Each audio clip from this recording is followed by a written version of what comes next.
Hello बच्चों, good morning. Class 12 subject biology, अस्तुना देवी बालिका इंटर कॉलेज सीसोटर बलिया। आज आप लोग को मेंडल का प्रयोग बताएंगे कि मेंडल ने एक एकल संकरण प्रयोग किया, फिर द्विसंकर संकरण का प्रयोग किया। तो मेंडल ने जो है संकरण प्रयोग के लिए उद्यान मटर का चयन किया, जिसको पाइसम सटाइवम कहा गया। उन्होंने इसके 7 विपरीत लक्षणों की वंशागति का अध्ययन किया, किंतु एक समय पर उन्होंने केवल 1 या 2 लक्षणों के विपरीत प्रारूपों की वंशगति पर अपना ध्यान केंद्रित रखा। तो इन्होंने 7 लक्षणों पर अध्ययन किए, परंतु एक संकरण या एक गुड़ी संकरण में यानी कि मोनो हाइब्रिड क्रॉस के अंतर्गत इन्होंने एक लक्षण को ही लिया। तो वह लक्षण जो है एक लंबे पौधे को लिया और एक बौने पौधे को लिया। तो जो लंबा पौधा होता है उसको प्रभावी लक्षण बोलते हैं, और जो बौना पौधा होता है उसको अप्रभावी लक्षण बोलते हैं। अब यहाँ पर आप लोग देखेंगे कि यहाँ पे एक लंबा पौधा, एक बौना पौधा है, और इनको बोलते हैं हम लोग जनक। मेंडल ने मटर के शुद्ध लंबे पौधे एवं बौने पौधों को चुना। इनको पैतृक या जनक पीढ़ी कहते हैं। इसको जनक पीढ़ी या पैतृक कहते हैं।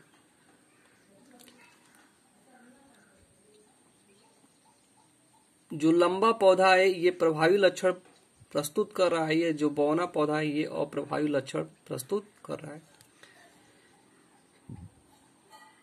लंबे पौधे में जो ये गुणसूत्र है ये जोड़े के रूप में पाया जाता है, और ये जोड़े के गुणसूत्र में जीन विद्यमान रहता है, जीन होता है वह विद्यमान रहता है।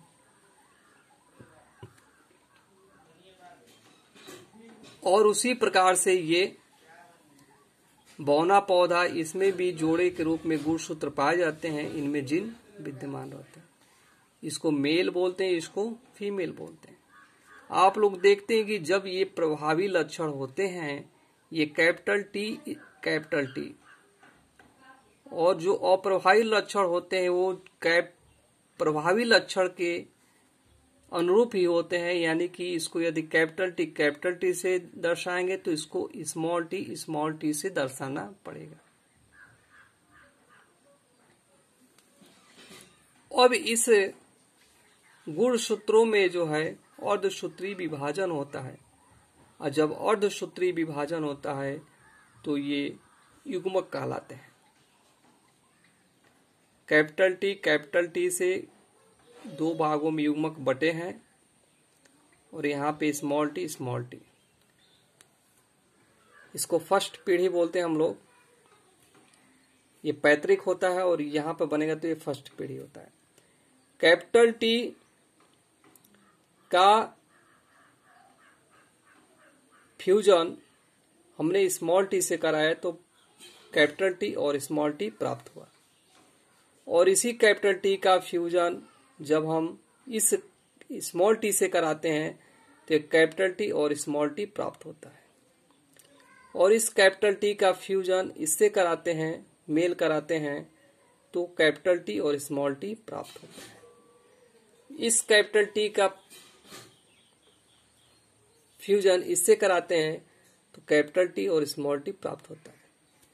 यानी कि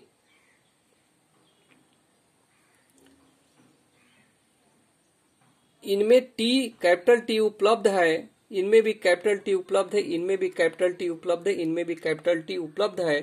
तो जो प्रभावी लक्षण होते हैं वह जो है अपना प्रभाव दिखाते हैं। इसको बोलते हैं हम लोग संकर। यानी कि जब इनमें कृत्रिम परागण कराया गया है, इसके अंतर्गत कृत्रिम परागण कराया गया, ये जो है प्रथम पीढ़ी होता है। तो प्रथम पीढ़ी के अंतर्गत हमको लंबा पौधा, लंबा पौधा, लंबा पौधा और लंबा पौधा, 4 लंबे पौधे प्राप्त हुए हैं, जिसको हम संकर बोलते हैं। तो मेंडल ने जो है 3 नियम जो है प्रस्तुत किए थे। उन 3 नियमों में पहला नियम इसमें फॉलो होता है। वह नियम क्या है, यहां पर आप लोग देखिए। तो मेंडल के वंशगति के नियम, तो मेंडल ने अपने परीक्षणों के आधार पे 3 नियम प्रतिपादित किए। अब मेंडल के वंशगति के नियम कहलाते हैं। पहला जो नियम है बच्चों, यह है प्रभाविता का नियम, लॉ ऑफ डोमिनेंस। तो जो प्रभाविता का नियम है यह क्या है, तो इसको आप लोग समझिए। तो जीवों के लक्षणों को विपर्यासी युगलों में बांटा जा सकता है। तो विपर्यासी युगल किसे कहते हैं, तो जो अलग अलग लक्षण होते हैं, एक बौना पौधा और एक लंबा पौधा, इसको विपर्यासी युगल बोलते हैं। प्रत्येक युगल के कारकों के साथ साथ होने पर उनमें से एक ही लक्षण जीव में दिखाई देते हैं, यह लक्षण प्रभावी लक्षण कहलाता है। तथा दूसरा लक्षण जो स्वयं को प्रदर्शित नहीं कर सका और प्रभावी लक्षण कहलाता है। इसी नियम के आधार पे यहाँ पे जो कैपिटल टी है अपने प्रभावी लक्षण को प्रदर्शित करेगा, इसको बोलेंगे हम लोग संकर पौधा, संकर लंबा पौधा। इसके बाद ये फर्स्ट पीढ़ी का स्वपरागण कराया गया। इसमें जो है कृत्रिम परागण कराया गया है और इसके बाद से इसमें जो है स्वपरागण कराया गया। तो जब इसमें स्वपरागण हुआ, चूंकि हम जानते हैं कि मटर का पौधा उभयलिंगी होता है और ये उभयलिंगी होने के कारण ये जो है पराग कोश कहलाते हैं और पराग कोश से पराग कण निकलते हैं, वह तिकाग्र पे पहुंचते हैं और इससे फ्यूज होकर जो है बीज का निर्माण होता है, बीजांड बनता है, नए संतान की उत्पत्ति होती है। तो इनमें जो है स्वपरागण हुआ। तो स्वपरागण का अर्थ ये है, यहां से कैपिटल टी स्मॉल टी लिए और कैपिटल टी स्मॉल टी लिए, इसको सेकेंड पीढ़ी बोलते हैं। ये जनक 2,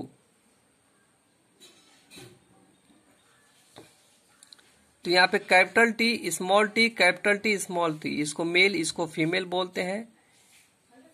इसमें ये जो है युग्मक के रूप में अलग हुए, अर्धसूत्री विभाजन होगा इनमें हुआ है। इसके बाद से ये जो कैपिटल टी है इस कैपिटल टी के साथ फ्यूज हुआ, तो कैपिटल टी बना, यानी कि शुद्ध लंबा पौधा। फिर ये कैपिटल टी इस कैपिटल टी के साथ फ्यूज हुआ है, तो एक कैपिटल टी और एक स्मॉल टी बना, यानी कि संकर लंबा पौधा। फिर उसी प्रकार से ये स्मॉल टी ये कैपिटल टी से फ्यूज हुआ है, तो एक कैपिटल टी और स्मॉल टी बना है। फिर उसी प्रकार से ये स्मॉल टी जब स्मॉल टी से मिला है तो स्मॉल टी और स्मॉल टी प्राप्त हुआ है। कहने का तात्पर्य यह है कि सेकेंड पीढ़ी में एक शुद्ध लंबा पौधा प्राप्त हुआ और इसके बाद एक संकर लंबा पौधा और यहाँ पर एक संकर लंबा पौधा और यहाँ पर जो है बौना पौधा प्राप्त हुआ। यानी कि जो अप्रभावी लक्षण पहले पीढ़ी में नहीं दिखाई देते थे वह मेंडल को सेकेंड पीढ़ी में दिखाई देने लगे। तो इस जो सेकेंड पीढ़ी है इनमें हम लोग मेंडल का द्वितीय नियम यानी कि पृथक्करण का नियम लगा है। तो पृथक्करण या विसंयोग का नियम क्या होता है? लॉ ऑफ सेग्रीगेशन, यानी कि इस नियम के अनुसार प्रत्येक युगल के विपरीत लक्षण, युगल में दो लक्षण होते हैं, एक प्रभावी एक अप्रभावी या कारक, कारक को जीन बोलते हैं, युग्मकों के बनते समय एक दूसरे से पृथक होकर अलग अलग युग्मकों में चले जाते हैं। तो आप लोग देख रहे हैं कि कैपिटल टी के साथ स्मॉल टी चला जा रहा है, स्मॉल टी के साथ कैपिटल टी आ रहा है। युग्मनज में ये लक्षण या कारक पुनः साथ साथ आ जाते हैं किंतु ये समाप्त नहीं होते हैं और अपना अस्तित्व बनाए रखते हैं। यानी कि हम देख रहे हैं कि प्रथम पीढ़ी में एक भी जो है अप्रभावी लक्षण नहीं दिखाई दे रहे हैं, लेकिन ये सेकेंड पीढ़ी में जो ये बौने पौधे का पौधा बना, तब उन्होंने मेंडल ने कहा कि जो अप्रभावी लक्षण होते हैं वह जो है विलुप्त नहीं होते हैं, उनका अस्तित्व तो बना रहता है। F2 यानी सेकेंड पीढ़ी का जो अनुपात हुआ, यहाँ पे हम लोग देखेंगे capital T small capital T small T capital T small T, यहाँ पे स्मॉल टी, यहाँ पे 3 संबंधी 1 का अनुपात बना, यानी कि 3 जो है लंबे पौधे और 1 बौने पौधे यहाँ पे प्राप्त हुए। लक्षण प्रारूप का अनुपात 3 संबंधी 1 है, लेकिन जिन प्रारूप का अनुपात यदि पूछा जाएगा तो ये जो कारक होते हैं जोड़े के रूप में होते हैं, इसको हम लोग जीन बोलते हैं। तो मेंडल ने इनको जीन बोला है। तो जीन प्रारूप का जो अनुपात हुआ, कैपिटल टी 1 है तो यानी 1 हुआ, और इस कैपिटल टी स्मॉल टी 2 है तो 2 यहाँ पे हुआ, और यहाँ पे स्मॉल टी है तो ये जो है 1 हुआ। यानी कि जीन प्रारूप का अनुपात पूछेगा तो 1 संबंधे 2 संबंधे 1, और लक्षण प्रारूप का अनुपात पूछेगा तो 3 संबंधे 1। जीन यानी डीएनए एक इकाई है जो संतति में लक्षण की वंशगति के लिए उत्तरदायी होता है। डीएनए में ही जीन पाया जाता है। यदि दोनों समान होते हैं, कैपिटल टी स्मॉल टी, इसको बोलते हैं समयुग्मजी, और यदि दोनों भिन्न होते हैं, कैपिटल टी स्मॉल टी होते हैं, इसको बोलते हैं विषम युग्मजी। तो फर्स्ट पीढ़ी में मेंडल के प्रभाविता का नियम लगा है, और सेकेंड पीढ़ी में मेंडल के पृथक्करण या विसंयोग का नियम लगा है। इस प्रकार से आप लोग इस चीज को नोट कर लीजिएगा। आगे की क्लास में आगे की चीजें आप लोग को बताई जाएंगी।